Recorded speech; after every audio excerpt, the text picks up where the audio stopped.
Buzz Pinas, Sir Jack vs Aura scripted drama o tunay na bangayan? Mga ka-Buzz Pinas, handa na ba kayong mabom? Dahil sa video nating ito, hindi lang natin susuriin ang viral na bangayan ni na Sir Jack at Aura Berguela, kundi ibubunyag natin ang posibleng katotohanan sa likod ng lahat, na baka, scripted lang ang lahat ng ito. Oo, narinig nyo yan. Posibleng planado, sinadya, at sinet up para lang bumalik sa spotlight ang dalawang unti-unti nang nililimot ng publiko. Disclaimer. Ang mga opinyon sa video na ito ay batay sa obserbasyon, analysis, at pampublikong impormasyon. Lahat ng mababanggit ay haka-haka at hindi direktang akusasyon. Layunin ng Buzz Pinas ang paghatid ng mga maintrigang showbiz balita na may sense at laman. Opinyon lang po, huwag po sanang pikon. Parang eksena sa teleserye, di ba? Nag-post si ABS-CBN tungkol sa graduation ni Aura. Tila simpleng congratulatory post lang. Pero biglang, boom! Sir Jack, anong her? Good luck bro. Boom! Isang linya, isang post. Pero buong social media, sumabog. Pero tanong ng mga Marites, bakit ngayon? Bakit bigla? At bakit kay Aura, ang lumulubog na kasikatan ng dalawa? Mga kabuzz, alalahanin natin. Si Sir Jack ay tumakbo bilang city councilor ng General Trias noong eleksyon, at natalo. Nawalan siya ng traction sa social media, naban pa sa Facebook at TikTok. Si Aura, mula sa kasikatan sa FPJs ang probinsyano, ay na-involve sa isang physical altercation sa poblasyon. May CCTV pa. Parehong dumaan sa matinding pagbulusok ang careers nila. At ngayon, biglang trending ulit. Sakto. Parang amoy sa buwatan. Salungguhit. Isang scripted na drama para sa comeback. Let's connect the dots. Parehong hindi na masyadong pinag-uusapan lately. Parehong maraming bashers at kailangan ng new angle para magbago ang narrative.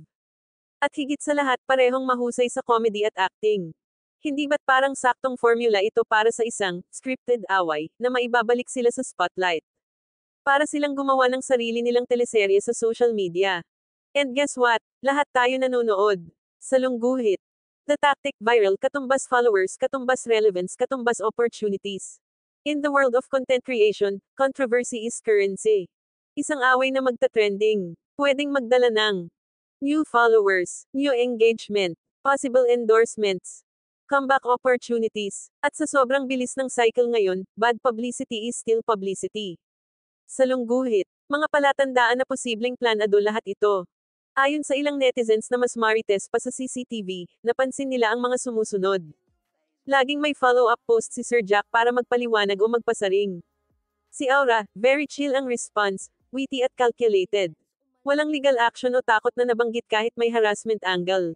May mga recycled posts si Sir Jack, binuhay pa yung luma niyang pagpuri kay Aura. Saan ka nakakita ng tunay na away na may throwback na papuri? Salungguhit. Ang psychology ng viral drama. Let's go deeper. Ang mga tao ay naturally drawn sa conflict. Lalo na kung may bida versus kontrabida, comedy versus drama, identity versus ignorance. Ang away na ito ay may lahat ng ingredients para sa isang viral spectacle. At kung scripted man ito, it's a masterclass in manipulation. Salungguhit. Mga taga-suporta na naguguluhan na. Dahil dito, kahit ang mga fans ay hati na. Ang iba, kampi kay Aura. Ginawa lang naman ni Aura yung tama. Siya ang biktima. Ang iba naman, kampi kay Sir Jack. Wala siyang masamang intensyon. Joke lang lahat. Pero ang mga true merits, mukhang gimmick lang talaga to. Ang galing ng script, dapat ginawang digital series. Salungguhit, ang tunay na biktima, tayo bang mga manunood? Habang nag-aaway sila online, tayo dito sa comment section. Nag-aaway din, nagbabash, nagmumurahan. Pero paano kung nilalaro lang tayong lahat? Scripted ang drama. Real ang reaksyon natin. Sino ang tunay na natalo? Ang aral sa likod ng kontrobersya. Kung scripted man ito, may aral pa rin. Maging mapanuri sa content. Huwag agad mag-react, mag-reflect muna. Ang respeto ay hindi dapat nawawala, kahit sa biro. Kung tunay man ang away, sana ito ay maging daan para sa mas malalim na pag-unawa sa gender identity, empathy, at accountability. Salungguhit. Conclusion ng mga maraming Marites. Mga ka-Buzz Pinas, ito lang ang masasabi ko. Matalino ang content creators ngayon. Hindi lang sila gumagawa ng content, gumagawa sila ng narrative. At kung totoo mang scripted ang lahat ng ito, hats off sa kanila.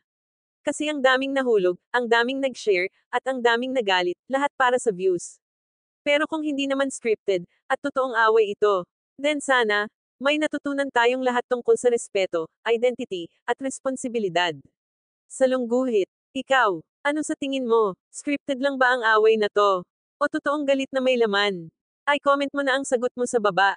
At syempre, huwag kalimutang i-like, i-share, at i-subscribe sa Buzz Pinas, ang paborito mong tambayan ng mga chismis na hindi basta chismis, kasi may analysis.